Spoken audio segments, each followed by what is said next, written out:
اللهم صل على سيدنا مولانا محمد معدن الجود والکرم وآلہ وصحبہ وبارک وسلم۔ حمد و صلاۃ کے بعد اللہ تعالیٰ اپنے بندوں سے بڑی ہی محبت فرماتا ہے۔ بغیر طلب کے، بغیر دعا کے رزق، مال، اولاد، صحت، عافیت، دوست، احباب، ماں باپ، یہ سب نعمتیں اللہ بغیر طلب کے بندوں کو عطا فرماتا ہے۔ اللہ تبارک و تعالی اپنے بندوں کے حق میں رحمت والے فیصلے کرتا ہے، درگزر والا معاملہ فرماتا ہے۔ جگہ جگہ قرآن مجید میں اللہ تعالیٰ نے اپنے بندوں پر رحمت کرنے کا ذکر فرمایا ہے۔ ان اللہ یغفر الذنوب جمیعا، فرمایا بے شک رب تمہارے سارے ہی گناہ معاف فرما دے گا، تم نا امید نہ ہونا، وہ معاف کر دے گا تمہیں۔ قرآن مجید میں فرمایا ان اللہ بالناس لرؤوف الرحیم، بے شک اللہ اپنے بندوں پر بڑا ہی مہربان اور نہایت ہی رحم کرنے والا، رؤوف اور رحیم ہے، بڑا مہربان ہے، کرم فرماتا ہے۔ اللہ تعالیٰ اپنے بندوں سے بڑا جلد راضی ہو جاتا ہے، وہ اپنے بندوں کو بہت زیادہ مشقت میں نہیں ڈالتا، وہ اپنے بندوں سے اپنی نعمتوں کا بدلہ نہیں چاہتا، بہت سخت مشقت والی عبادتیں نعمتوں کے بدلے نہیں چاہتا، وہ بڑی جلدی رحم فرماتا ہے۔ ماں پیار کرتی ہے اپنے بچے سے، لیکن وہ ناراض بھی ہو جاتی ہے بعض چیزوں پہ، بعض معاملات اس کا دل بھی دکھاتے ہیں، بعض جگہ وہ رو کے یہ بھی کہتی ہے کہ تو نے میری محبت کا کوئی نتیجہ نہیں مجھے دیا، میری ساری کمائی تو نے ضائع کر دی۔ والد بہت ساری جگہوں پہ ناراض ہوتا ہے، شکوہ کرتا ہے، کہتا ہے میری بیماریوں کی، پریشانیوں کی، بڑھاپے کی، کمزوریاں کا سبب بیٹے تو ہی بن گیا، یہ ساری تکلیفیں تو ٹھیک ہو جائیں تو میری شاید عمر بھی بڑھ جائے، صحت بھی ٹھیک ہو جائے، میں زیادہ دیر جوان رہ سکوں۔ ناراض ہوتے ہیں ماں باپ، اسی طرح ماں باپ راضی بھی ہو جاتے ہیں، وہ بڑی جلدی راضی ہو جاتے ہیں۔ میں اکثر کہتا ہوں کہ والد کو راضی کرنے میں 5-7 منٹ لگ جاتے ہیں، اماں تو 1.5-2 منٹ میں راضی ہو جاتی ہے۔ ابا جی کو 5-7 منٹ لگتے ہیں، کئی دفعہ کہنا پڑتا ہے، کوئی دلائل دینے پڑتے ہیں، لیکن والدہ کے لیے تو کچھ بھی نہیں، آپ نیرا جا کے پیروں میں بیٹھ ہی جائیں، کچھ بھی نہ کریں، آپ پورا روئیں نہ، رونے والا منہ ہی بن جائے تو اماں تو نرم ہی نرم ہے، جس وقت جو مرضی آپ کرا لیں ہو گیا۔ اللہ تبارک و تعالی بلا مثال و بلا تشبیہ سمجھانے کے لیے عرض کرتا ہوں، اللہ بھی بعض معاملات میں اپنے بندوں سے ناراض ہو جاتا ہے۔ وہ کہتا ہے میں تکبر کرنے والوں کو پسند نہیں کرتا، وہ کہتا ہے فسادی پسند نہیں ہے، وہ فرماتا ہے کہ راہوں میں کجی کرنے والے پسند نہیں ہیں، وہ فرماتا ہے کہ بدعہدیاں کرو گے تو میں صبح قیامت تم سے سوالات کروں گا۔ اللہ تبارک و تعالیٰ بہت ساری چیزوں کو ناپسند کرتا ہے، ناراض ہو جاتا ہے، بلکہ نبی پاک صلی اللہ تعالیٰ علیہ وسلم نے فرمایا تم بات کرتے کرتے کوئی ایسا جملہ بول دیتے ہو کہ رب اتنا ناراض ہوتا ہے کہ تمہیں پتہ بھی نہیں ہوتا، تمہارے لیے جہنم کا فیصلہ کر دیتا ہے۔ اس لیے پہلے تولو پھر بولو، خود اپنے لفظوں کی تو تم پہرے داری کرو نا کہ میں کیا کہہ رہا ہوں۔ کوئی ایسا جملہ، کوئی ایسی بات وارث شاہ مان کری نہ وارثاندہ، کوئی ایسی بات نہ تمہاری زبان سے نکلے۔ اور حضور یہ بھی فرماتے ہیں کہ اس کا دوسرا پہلو بھی ہے، بعض اوقات تم بات کرتے ایسا جملہ کہتے ہو وہ اتنا راضی ہوتا ہے کہ تمہارے لیے جنت کا فیصلہ فرما دیتا ہے۔ مسلمان کو اب یہ حکم ہے، اس ساری گفتگو کا نتیجہ یہ ہے کہ وہ اپنے جذبات پر، خیالات پر، نگاہوں پر، زبان پر، کانوں پر تھوڑی توجہ دے، بے لگام نہ بنے، بے ترتیب نہ بنے، جو طبیعت میں آئے کر نہ گزرے، تھوڑا سا نہ سوچے سمجھے اور تھوڑا سنبھل کے چلے، کبھی ان کاموں کی طرف نہ جائے جن سے رب ناراض ہو جاتا ہے، ان کاموں کی طرف بڑھے جن سے اللہ راضی ہوتا ہے۔ میرے نبی پاک صلی اللہ تعالیٰ علیہ وآلہ وسلم نے ارشاد فرمایا، بعض احادیث میں لفظ یہ ہیں کہ اللہ اپنے بندوں کو دیکھ کے مسکراتا ہے جو اس کی شان کے لائق ہے۔ جس ترتیب سے ہم مسکراتے ہیں، جس ترتیب سے ہم روتے ہیں، جس ترتیب سے ہم کسی بات کا اظہار تشکر کرتے ہیں خدا ان باتوں سے پاک ہے. اب بہت ساری حدیثوں میں آیا کہ وہ مسکراتا ہے، تو کیا مطلب ہے مسکرانے کا؟ تو علماء تفسیر نے لکھا ہے مسکرانے کا مطلب یہ ہے کہ وہ بڑا ہی راضی ہوتا ہے اپنے بندے سے، بڑا راضی ہوتا ہے، یہ مطلب ہے. ایک تو مسکرانے کا مطلب یہ کہ وہ بڑا راضی ہو گیا، بڑا راضی ہو گیا، وہ مسکرا دیا اپنے بندے پہ. اور ایک اس کا معنی خود نبی پاک صلی اللہ تعالی علیہ وسلم نے بیان فرمایا. مسند امام احمد بن حنبل میں حدیث ہے، حضور سید عالم علیہ السلام سے صحابہ نے پوچھا یا رسول اللہ شہید تو بڑے لوگ ہوتے ہیں، شہیدوں میں افضل کون ہے؟ تو اللہ کے حبیب علیہ السلام فرمانے لگے وہ والا بندہ جو ڈٹ گیا تھا کافروں کے مقابلے میں، وہ ہلا نہیں، پوری طرح ڈٹ کے جو لڑا وہ شہداء میں افضل ہے. حضور فرماتے ہیں وہ جنت کے بالا خانوں میں سیر کرے گا اور رب اسے دیکھ کے مسکرائے گا، رب اسے دیکھ کے مسکرائے گا، اللہ تعالیٰ مسکراتا ہے اسے دیکھ کے. اور اگلے جملے میں حضور نے وضاحت کر دی، فرمایا جب رب دنیا میں کسی پر مسکراتا ہے نا تو اس کا معنی یہ ہے کہ قیامت میں پھر اللہ اسے حساب کوئی نہیں لے گا. جس پر اللہ دنیا میں مسکرا دیا اس سے کوئی حساب، تو وہ کام ڈھونڈنے چاہیے نا جس سے اللہ مسکرائے. ویسے کبھی ہم ایسا کرتے ہیں کہ نہیں کہ کسی کو راضی کیا جائے؟ یہ کام ہم کرتے ہیں کہ ہماری کمپنی کا جو سربراہ ہے وہ ہم سے راضی رہے، جس ادارے میں ہم پڑھاتے ہیں اس ادارے کا بڑا ہم سے راضی رہے. یہ کرتے ہیں ہم، اس کے لیے کچھ نہ کچھ ہیلے بہانے ہم کرتے ہیں. برادری، قبیلہ، علاقہ، بستی، لوگ کسی طریقے سے ہمارے ساتھ مطمئن رہیں، کرتے ہیں نا یہ سارے کام. اس میں تھوڑی مشکل بھی ہمیں آتی ہے لیکن کرتے ہیں. کیا کریں، گھر میں بھی کئی دفعہ ایسا ماحول بنانا پڑتا ہے. چلیں ایک اور میٹھی مثال دیتے ہیں، زیادہ سمجھ میں آئے گی. چھوٹا بچہ خوش رہے، آپ اس کے لیے محنت نہیں کرتے؟ وہ چھوٹا ہے، اس کو خوش کرنا فرض ہے ابا پہ، لیکن وہ کہتا ہے کہ میں نے موٹر سائیکل لینا ہے. چھوٹا ہے، چلا ہی نہیں پائے گا، تو ابا پھر اسے راضی کرتا ہے، کہتا ہے بیٹے چھوٹا سائیکل لے لے، چل میں تجھے اڑانے والا جہاز لے دیتا ہوں. مقصود کیا ہے کہ اس کو ناراض نہیں کرنا، یہ روئے نہ، اس کا دل نہ ٹوٹے. ہو یارو سنو نا میں کیا کہہ رہا ہوں. اگر چھوٹے بچے کے لیے وہ چیزیں ڈھونڈتے ہو، میرے ابا جی نا اپنے نواسے کے لیے کھلونا لے کے آئے تو بچہ بڑا ہی کھیلا تو ابا جی کہنے لگے لو پیسے پورے ہو گئے میرے. بچے کو پسند بڑا ہے نا، پیسے پورے کر چھڑے نے، دیکھو نا جی کتنا اس کو راضی ہوا ہے.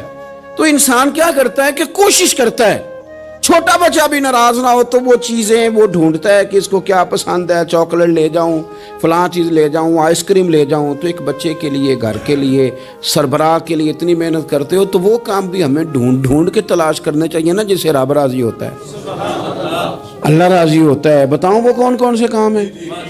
نبی کریم صلی اللہ تعالی علیہ وسلم نے ارشاد فرمایا 3 لوگ ہیں جنہیں دیکھ کے رب مسکراتا ہے. یا رسول اللہ صلی اللہ علیہ وسلم وہ کون کون سے؟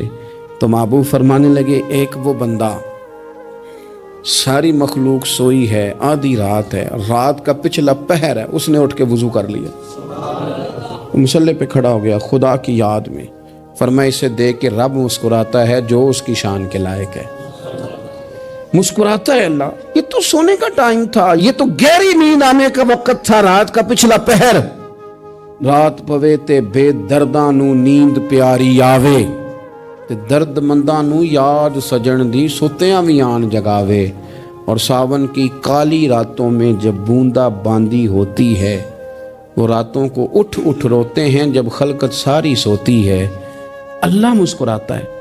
اور سننا میرے بھائی، میرے نبی پاک صلی اللہ تعالی علیہ وسلم فرماتے ہیں جب مسلمان نماز کے لیے صفیں بناتے ہیں نا، ترتیب لگ رہی ہوتی ہے، اب اللہ کی بارگاہ میں کھڑے ہوں گے، قیام کریں گے، رکوع کریں گے، سجود کریں گے. فرمایا جب مومن صفیں بناتے ہیں تو رب دیکھ کے مسکراتا ہے، مسکراتا ہے. کمال ہو گئے عروج بندگی کا، جب بندے کو دیکھ کے رب مسکرائے. خدا بندے سے خود پوچھے بتا تیری رضا کیا ہے، مسکراتا ہے. اور میرے نبی پاک علیہ السلام فرماتے ہیں جب مجاہد جہاد کے لیے صفیں سیدھی کرتے ہیں. آج تو یہ رب کے نام پہ مرنے ہی آ گئے. یہ صفوں میں کھڑے ہوں گے، ترتیب سے لڑیں گے، ترتیب سے گلا کاٹیں گے کافروں کا، یا شہادت لیں گے. فرمایا جب جہاد کے لوگ صفیں بناتے ہیں تو رب انہیں دیکھ کے مسکراتا ہے۔ کتنے نصیبوں والا وہ بندہ ہے جسے دیکھ کے مسکرا دیا۔ او یار کبھی تیرا بیٹا تیرے سامنے مسکرائے نا چھوٹا تو تیرا دل باغ باغ ہو جاتا ہے۔ تیری ماں بیمار کسی ایک دن صحیح طرح ہنس پڑے تو طبیعت خوش ہو جاتی۔ مجھے بتاؤ نا جس کا رب بھی اسے دیکھ کے ہنس پڑے، جو اس کی شان کے لائق ہے، کیا اس بندے کے نصیبیں ہیں، کیا اس کے مقدر ہیں۔ آپ اس مقام پر اپنے آپ کو لائیں۔ اب دیکھیں نا یہ حدیث آپ نے سن لی، اب ہم نے نا اس طرح صفحے نہیں بنانے جس طرح ساری دنیا، اب ذرا صفحے بھی شوق سے بنائیں گے۔ آپ ذرا تھوڑا سا شوق پیدا کریں گے، بھئی یہ تو میں وہ کام کرنے لگا ہوں جسے دیکھ کے رب مسکراتا ہے۔ نبی پاک صلی اللہ علیہ وسلم نے فرمایا جب کوئی بندہ توبہ کرتا ہے نا، ہم توبہ کا رٹا لگاتے ہیں، یا اللہ میری توبہ یا اللہ۔ اور توبہ کا تو مطلب یہ ہے کہ پچھلے گناہوں سے پکی توبہ، آج کے بعد یہ غلطی نہ کرنے کا پکا وعدہ۔ تو نے ساری شب برات رو کے گزاری ہے، بتا سویرے جھوٹ جوڑنے کا ارادہ ہے تیرا؟ آج کے بعد رشوت تو نہیں نہ لے گا، ملاوٹ تو نہیں نہ کرے گا، یہ توبہ ہے۔ اور اگر سارے کام اسی طرح کرنے تو پھر یہ توبہ کا رٹا ہے، جتنا مرضی لگاؤ۔ حضرت علی بن ربیعہ رضی اللہ تعالیٰ عنہ فرماتے ہیں میں مولا علی کے ساتھ تھا، مقام حرہ کی طرف جا رہے تھے، حضرت علی نے ہاتھ اٹھا کے دعا مانگی ہماری تعلیم کے لیے، ورنہ حضرت علی ہم صحابہ کو محفوظ عن الخطا تو مانتے ہیں نا۔ ہاتھ اٹھا کے کہا اے اللہ ہمارے گناہ بخش دے، تیرے علاوہ کوئی معاف کرنے والا نہیں۔ اور پھر حضرت علی آسمان کی طرف دیکھا اور دیکھ کے نا حضرت علی بن ربیعہ کو تو مسکرائے۔ حضرت علی بن ربیعہ کہنے لگے حضور مسکرائے کیوں ہو؟ فرمانے لگے ایک دن میں حضور کے ساتھ اسی طرح آیا تھا، اسی طرح حضور نے دعا فرمائی تھی ہماری تعلیم کے لیے، اور پھر حضور مجھے دیکھ کے مسکرائے تھے اور فرمایا جب کوئی بندہ رب کی بارگاہ میں اس طرح استغفار کرتا ہے تو رب مسکراتا ہے، اور مسکرا کے فرماتا دیکھ لو میرے بندوں کو پتا ہے کہ میرے علاوہ معاف کرنے والا کوئی نہیں، انہیں پتا ہے، تم اس کی بارگاہ میں رجوع تو لاؤ، آؤ تو صحیح دو آنسو لے کر۔ اقبال کہتے ہیں کہ موتی سمجھ کے شان کریمی نے چن لیا، قطرے دو گرے میرے ار کے انفعال کے، دو میں نے آنسو بہائے تھے تو اس کے کرم نے تو موتی سمجھ کے چن لیے۔ سنو نا حضور اس استغفار کو اللہ کو یار رات کو توبہ کر کے سونا چاہیے ہمیں۔ کچھ غلطیاں ہم کرنا نہیں چاہتے پر ہم سے ہو جاتی ہیں، کچھ دل ہم توڑنا نہیں چاہتے پر وہ ٹوٹ جاتے ہیں، ہماری مجبوری ہوتی ہے ٹوٹ جاتے ہیں۔ رات کو اس کی بارگاہ میں ہاتھ باندھ کے کشکول طلب دراز کر کے خوب استغفار پڑھنا چاہیے کہ مالک بندے ہیں نا کیا کریں، نفس کا ساتھ ہے، دنیا کا ساتھ ہے، خواہشات نفسانیہ، مالک معاف کر دے۔ درد سے توبہ، رسم نہ ہو، کہانی نہ ہو، لفظ نہ ہو، جملے نہ ہو، اور جناب ایسے لوگوں کے بیچ بڑے ہاتھ باندھ کے اور بڑا کوئی ضرورت نہیں، آپ اکیلے اپنی چارپائی پہ بستر کے اندر منہ دے کے بھی درد سے کہیں گے نا معاف کر دے تو وہ تو مہربانی بڑا ہے۔ میرے نبی پاک صلی اللہ علیہ وسلم مثال دیتے ہیں، فرمایا ایک آدمی صحرا میں جا رہا، صحابہ سے حضور خطاب کر رہے ہیں، فرمایا ایک آدمی صحرا میں جا رہا تھا، اس نے اپنی اونٹنی پہ کھانا پانی پیسے ہر چیز رکھی ہوئی تھی، صحرا تھا بہت بڑا، درمیان صحرا کے گیا تو تھوڑا سا سستانے کے لیے آرام کرنے کے لیے اونٹنی سے نیچے اترا۔ اب اس نے اونٹنی کی لگام، اونٹنی کی نکیل اپنے سرہانے کے نیچے رکھی، ہاتھ کے ساتھ پکڑی اور سو گیا۔ تھوڑی ہی دیر کے بعد جب اس کی آنکھ کھلی تو دیکھا اونٹنی غائب ہے۔ صحرا میں وہ پیدل نہ آگے جا سکتا ہے، نہ پیچھے جا سکتا ہے، نہ دائیں نہ بائیں، کھانے کو روٹی نہیں، پینے کو پانی کا قطرہ نہیں، تھوڑا ادھر بھاگا ادھر بھاگا، تھک گیا۔ کریم محبوب فرماتے ہیں وہ پوری طرح نڈھال ہو گیا اور مایوس ہو گیا، معاذ اللہ، مایوس ہو کے دوبارہ اسی جگہ آ کے لیٹ گیا جہاں پہلے لیٹا تھا، انتظار کرنے لگا کہ اب موت ہی آئے گی، آخری وقت ہے، اب نہ میں پیدل یہ صحرا کراس کر سکتا ہوں، نہ پیچھے جا سکتا ہوں، نہ کھانا ہے نہ پانی ہے، سوائے موت کے کوئی سہارا نہیں۔ حضور فرماتے ہیں وہ رستے میں دوبارہ لیٹ گیا، اچانک اس نے رخ بدلا تو اونٹنی سامنے کھڑی تھی۔ حضور نے صحابہ سے پوچھا بتاؤ نا اسے بھلا کتنی کو خوشی ہوگی؟ یا رسول اللہ جسے نئی زندگی مل گئی ہے۔ آپ دیکھیں نا سارے ڈاکٹروں نے کہہ دیا کہ اس کے تو گردے، معدہ، جگر ہر چیز ختم ہے، گھر لے جاؤ خدمت کرو، ہر طرف پریشانی ہے. وہ بندہ بھی سمجھ گیا ہے کہ آخری وقت آ گیا, کل جاؤں پرسوں جاؤں, تیاری ہو گئی, سب لوگ آ گئے, باہر والے بھی آ گئے, یہ ماحول ایک عجیب رنگ اختیار کر گیا. اچانک ایک ڈاکٹر نے آ کے کہا نہیں غلطی لگ گئی تھی. مجھے بتائیے انداز کیا ہوتا ہے؟ بغیر دعائی کے بندہ اٹھ کے کھڑا نہیں ہو جاتا. میں تو بچ گیا ہوں. نبی پاک صلی اللہ علیہ وسلم فرمانے لگے اس کی اونٹنی مل گئی, بتاؤ بھلا اسے کتنی خوشی ہوگی. یا رسول اللہ وہ تو دوبارہ دنیا میں آ گیا. حضور فرمانے لگے اسے کچھ بھی خوشی نہیں ہوئی. جب کوئی رب کا گناہگار بندہ آ کے توبہ کرتا ہے, رب کو اس سے کئی گنا زیادہ خوشی ہوتی ہے. میرا بندہ آ گیا ہے, میرا بندہ آ گیا ہے, میرے گھر آ گیا. اس نے آنسو بہائے ہیں. اس نے کہا اللہ میں تیرا ہی ہوں, تیرا ہی رزق کھاتا ہوں, تیری ہی زمین پہ رہتا ہوں, تیرے نام سے میری سانسیں چلتی ہیں. وہ آ گیا. فرمایا اس اونٹنی والے سے زیادہ رب کو خوشی ہوتی ہے جب گناہگار آ کے توبہ کرتے. گناہگاروں کے آنسو اس کی بارگاہ میں بڑے مقبول ہیں, لیکن ہم رسم ادا کرتے ہیں, توبہ نہیں کرتے. ہم اپنے آپ کے ساتھ دھوکہ کرتے ہیں, جھوٹ بولتے ہیں. ہم بندہ کوئی ناراض ہو جائے تو ہمیں کو نہیں نیند آتی, اس کے گھر چلے جاتے ہیں. ہم اپنے سارے رشتوں کو, تعلقات کو مینٹین کر کے رکھنے کے عادی ہیں. ہمیں پتہ ہے کہ وہاں میں نہیں جا سکا تو بیٹا بھیجتا ہوں, فلاں شادی پہ میں نہیں جا سکا تو بھتیجا بھیجتا ہوں, بھائی بھیجتا ہوں. ہر تعلق کا ہم نے خیال رکھا کوئی روٹھ نہ جائے. لیکن کمال ہے نا, یہ نہیں سوچا کہ اگر رب روٹھ گیا تو, جب وہ روٹھ جائے نا تو سارے رشتے بھی بندے کے پاس موجود ہوں تو کوئی کارآمد نہیں ہوتا. پھر کروڑوں روپیہ جیب میں ہوں تو ڈاکٹروں کی دوائیاں اثر نہیں کرتی. وہ روٹھ جائے تو پھر انسان اس طرح سے پھسلتا ہے کہ بڑے بڑے اس کے پاس دروازے ہوتے ہیں پر کسی جگہ اس کا ہاتھ نہیں لگتا. خدا را خیال کریں, دنیا روٹتی ہے تو روٹھ جائے, رب رسول ناراض نہ ہونے پائے, اس کا خیال کریں. حضور فرماتے ہیں وہ مسکراتا ہے, اسے خوشی ہوتی ہے جب کوئی اس کا بندہ اس کی طرف رجوع کرتا ہے. میرے عزیزو, رسول پاک صلی اللہ تعالی علیہ وسلم نے ان لوگوں کے تذکرے کیے جنہیں دیکھ کے رب مسکراتا ہے. ہم نا گناہگاروں پر بھی فتویٰ دینے میں جلدی کرتے ہیں اور نیکی پر بشارت دینے میں بھی جلدی کرتے ہیں, حالانکہ یہ ہماری ذمہ داری نہیں. پتہ نہیں اللہ تعالیٰ کس کو کب توفیق توبہ دے کے اپنے قریب کر لے, لیکن بڑی جلدی ہے, بڑی جلدی فتویٰ دینے میں. اور یہ فتویٰ صرف مفتیوں کا نہیں رہ گیا, یہ میری طرح کے, آپ کی طرح کے ڈھیروں لوگ ہیں جنہوں نے جیب میں فتوے ڈالے ہوئے. بھئی آپ نے کیوں ذمہ داری لے لی ہے جنت میں داخل کرنے کی اور نکالنے کی؟ یہ تو میرے رب کریم کا کرم ہے, وہ جس کو چاہے جب چاہے جتنا چاہے عطا کرے. لیکن کچھ لوگ نا بڑے پکے ہو گئے ہیں کہ شاید جو میں سوچ رہا ہوں وہی درست ہے.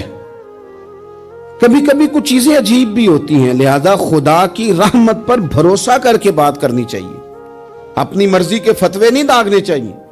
وہ دیکھو جی فلانا بندہ یوں کر رہا ہے, آپ کو پتہ ہی نہیں پوری بات کا, آپ کو علم ہی نہیں پوری بات کا. حضرت بہاءاللہ نقشبند بخاری رحمت اللہ علیہ فرماتے ہیں میں حج کرنے گیا تو وہاں میں نے ایک آدمی کو کروڑوں کا کاروبار کرتے دیکھا تو میرے دل میں خیال ہے یہاں بھی اللہ اللہ کرنی چاہیے تھی, دنیا داری کر رہا ہے. لیکن فرماتے ہیں حج سے فارغ ہوئے تو میں نے دیکھا وہی بندہ سارا کچھ رب کی بارگاہ میں خیرات کر رہا ہے اور سینکڑوں غریب حاجی ہیں جن کو پورے خرچے دے رہا ہے. تو میں نے وہیں اپنی سوچ سے توبہ کی کہ میں کہاں تھا. بڑی جلدی کھڑے نہ ہو جائیں. حضرت حسن بصری رحمت اللہ تعالیٰ علیہ ارشاد فرماتے ہیں کہ میں دریا کے کنارے گیا تو وہاں میں نے ایک شخص کو دیکھا, وہ اپنی ایک خاتون کی گود میں سر رکھ کے بیٹھا اور قریب ایک بوتل بھی پڑی ہے. میرے دل میں معاذ اللہ خیال آیا کہ دیکھو کس انداز میں ایک عورت کے ساتھ یہ ہے اور پاس بوتل بھی پڑی ہے, جانے شراب ہے. کہتے میں سوچ ہی رہا تھا کہ اچانک ایک کشتی آ رہی تھی دریا میں. وہ ہچکو لے کھائے, کشتی میں 4-5 لوگ تھے, وہ دریا میں ڈوبنے لگے. وہ آدمی تیزی سے اٹھا, دریا میں چھلانگ لگائی, پہلے ایک کو نکالا, پھر دوسرا نکالا, پھر تیسرا نکالا. ایک بندہ رہ گیا, کہنے لگا حضور مجھے تو آپ نے گناہگار سمجھا ہے, میں تو بڑے غلط انداز میں یہاں بیٹھا ہوں, آپ نے جو سوچا چلیں گے چوتھا بندہ آپ نکالنا ہے. کرے نا یہ کام, کرے نا یہ کام. بڑے بھولے بھالے, بڑے اللہ والے, ریاض آپ کو بس ہم ہی جانتے ہیں. اتنی جلدی فتویٰ. حضرت حسن بصری فرماتے ہیں میں پشیمان ہوا میں نے کہا مجھے تیرنا نہیں آتا، تو دیر نہ کر، چوتھا ڈوب نہ جائے۔ کرتے اس نے چھلانگ لگائی، چوتھا بھی نکال لایا اور کہنے لگا حضرت آپ نے جلدی کی سوچنے میں، یہ بی بی میری ماں ہے اور یہ سرکے کی بوتل ہے۔ ہم ماں بیٹے کا یہ مشغلہ ہے کہ یہ وہ جگہ ہے جہاں آ کے لوگ مسافر اترتے ہیں، اور یہاں سے کسی کا گھر 100 میل ہے، کسی کا 200 میل ہے۔ ہم صبح سرکہ، کھجوریں، روٹیاں لے کے یہاں آتے ہیں، مسافروں کی نوکری کرتے ہیں، کوئی پریشان ہو تو مدد کرتے ہیں۔ حضرت خواجہ حسن بصری فرماتے ہیں میں نے معافی مانگی، ان سے بھی مانگی، رب سے بھی مانگی۔ انہوں نے مانگ لی نا بزرگ تھے، پر ہم کو نہیں تیار مانگنے کو۔ ہم ہر وقت بدگمانیاں، وہ فلانا فلانے جرم کرتا تھا، میں اسے اب کیسے نیک مان لوں؟ بھئی اب وہ نمازی ہے، خدا کے گھر آتا جاتا ہے، اب اللہ کی بارگاہ میں حاضر ہوتا ہے۔ جب رب نے معاف کر دیا تو بھی سوچ بدل جا۔ سنیں حضور کیا فرماتے ہیں۔ نبی پاک صاحب اللہ صلی اللہ تعالی علیہ وسلم فرماتے ہیں، مسند امام احمد بن حنبل دیکھیے، فرمایا رب اس وقت بڑا ہی مسکرائے گا جب قاتل بھی جنت میں جائے گا، مقتول بھی جنت میں جائے گا۔ یا رسول اللہ مقتول تو گیا، یہ قاتل کیسے چلا گیا؟ حضور فرماتے ہیں جائے گا، اور جائے گا اور رب مسکرائے گا، جو اس کی شان کے لائق ہے۔ یا رسول اللہ کس طرح؟ تو نبی پاک صلی اللہ علیہ وسلم فرمانے لگے اس نے ایک مومن کو قتل کیا تھا، وہ شہید ہو کے جنت میں چلا گیا، اب اللہ نے بعد میں اسے توبہ کی توفیق دے دی۔ پہلے اس نے کلمہ پڑھا، پھر یہ میدان میں اترا، کافروں سے لڑا، یہ شہید ہوا، رب نے اسے بھی جنت دے دی۔ قاتل بھی جنت میں، مقتول بھی جنت میں، اور بات اتنی انوکھی ہے کہ رب دیکھ کے مسکرا رہا ہے، جو اس کی شان کے لائق ہے۔ ہم جلدی میں ہیں، ہم انتظار نہیں کر رہے کہ شاید توبہ کر جائے، ہم انتظار نہیں کر رہے، لیکن میرے عزیز اتنی جلدی نہ کریں۔ سوچوں کا صاف ہونا، ذہنوں کا پاک ہونا، اور لوگوں کے بارے میں گمان کا اچھا ہونا۔ آپ کسی نفسیات کے ڈاکٹر کے پاس چلے جائیں، اسے کہیں ٹینشن بڑی ہے، میں ان کے مضامین پڑھتا رہتا ہوں، وہ سب سے پہلا سبق آپ کو یہ پڑھائیں گے کہ اچھا سوچا کریں۔ اچھا سوچنے سے بندہ تندرست رہتا ہے۔ کس سے بندہ تندرست رہتا ہے؟ ہیں جی واقعی، یعنی اس والے پڑوسی کے بارے میں بھی اچھا سوچنا ہے، گھر میں اس والے کے بارے میں بھی، چھوٹے بھائی کے بارے میں بھی اچھا سوچنا ہے، اور بڑے کے بارے میں بھی اچھا ہی سوچنا ہے۔ یعنی اپنی برادری قبیلے کے بارے میں بھی اچھا سوچیں، جو قبیلے کا نہیں اس کے بارے میں بھی چلیں تھوڑا سا اچھا سوچ لیں۔ اپنے بارے میں تو اچھا سوچا ہے بڑا، میں کہتا ہوں کہ ہم اپنی غلطیوں سمیت اپنے آپ سے بڑا پیار کرتے ہیں، اور دوسرے کی ایک غلطی نظر آ جائے تو ہمیں گھن آنے لگ جاتی ہے۔ آپ جلدی نہ کریں، مالک نے موقع دیا ہے بندوں کو، نہ وہ کسی کا رزق چھین رہا ہے، نہ سانسیں چھین رہا ہے، وہ اپنی زمین پہ چلنے بھی دے رہا ہے، رہنے بھی دے رہا ہے۔ تو جب اس نے موقع دیا ہے آپ بھی تھوڑا موقع دیں، اللہ بڑا کریم ہے، دروازے کھولے گا، اس کے بندے اس کی بارگاہ تک پہنچیں گے۔ بدگمانیاں اور پھر بدگمانیوں کا عروج، اور اس لیول تک جا کے بات کر دینا ہے کہ جہاں سے خوف آئے کہ یار یہ بات نہیں کرنی چاہیے۔ رسول کائنات سرور دو عالم صلی اللہ تعالی علیہ وسلم فرماتے ہیں کہ اللہ مسکراتا ہے۔ دیکھو ہمارے ہاں نا ایک اور بھی مسئلہ بن گیا ہے، میں نے کچھ لوگوں کو نا پکا، میرے پیارے ہیں، محبت ہے مجھے، تو میں چونکہ آپ میری کلاس ہیں، میں مشاہداتی اور تجرباتی باتیں بھی کر لیتا ہوں، اسی کی روشنی میں کئی دفعہ گفتگو بھی تیار کرتا ہوں۔ کچھ لوگوں نے نا پکا ذہن بنا لیا یہ کہنے کا کہ ہاتھ بڑا تنگ ہے، پکا، آپ جس وقت پوچھ لیں ان کا ہاتھ اور بڑا ہی زیادہ تنگ ہے۔ آپ یقین کریں، بہن کا جو خامند ہے وہ کہہ رہا ہے جا حصہ لے کے آ، تیرے بھائیوں کی کمائی تو نہیں، تیرے ابا کی ہے، لے کے آ۔ وہ بیچاری اس کی منتیں کر رہی ہے، کہتی ہے اگر جاؤں گی نا تو وہ کہیں گے حصہ لے جا، آج کے بعد ہمارے گھر نہ آنا، میرا دروازہ نہ بند کرو، مہربانی کرو۔ اور بھائی سے بات کرتی ہے تو کہتا ہے ہاتھ ہی بڑا تنگ ہے، جب ٹھیک ہوگا تو دے دوں گا۔ نہ کریں یہ ظلم۔ ہمارے اپنے تڑپتے رہتے ہیں اور ہماری دولتیں اندر پڑی رہتی ہیں، ہمارے اپنے چھوٹی چھوٹی ضروریات کے لیے پریشان ہوتے ہیں، لیکن ہم بڑے بڑے بہانے ہیں ہمارے پاس، کہتے ہیں یہ نکما ہے، یہ نکھٹو ہے، یہ کام نہیں کرتا، اس میں فلانا ہے، بے فلانا ہے، بلے میں نے نہیں ساتھ چلنا۔ اظہار جب آپ کے اندر پیدا ہوتا ہے نا، اظہار جب کسی کے لیے آپ حساس ہوتے ہیں تو آپ کو بھی سرور حاصل ہوتا ہے۔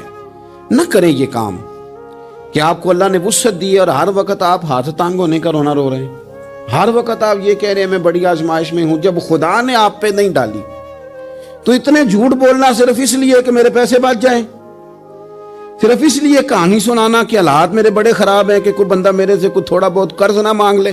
سنو، نبی پاک صلی اللہ علیہ وسلم کے پاس مہمان آ گیا، بخاری مسلم ہے، حضور نے ازواج مطہرات کے گھروں میں پیغام بھیجا، کچھ چیز ہے ضیافت کے لیے؟ یا رسول اللہ کچھ بھی نہیں، یہ دو جہاں کے شاہ ہیں اور پاس کچھ رکھتے نہیں، دو جہاں کی نعمتیں ہیں ان کے خالی ہاتھ میں۔ یا رسول اللہ کوئی چیز بھی نہیں۔ حضور نے صحابہ کے مجمع پہ نظر ڈالی، یا رسول اللہ صلی اللہ علیہ وسلم حکم ہو، تو حضور فرمانے لگے تم میں سے کوئی بندہ ہے جو اسے گھر لے جائے روٹی کھلائے؟ ایک صحابی اٹھے فوراً، حضور میں لے کے جاتا ہوں کھانا کھلاتا ہوں۔ فرماتے ہیں میرے گھر میں صرف بچوں کا کھانا تھا،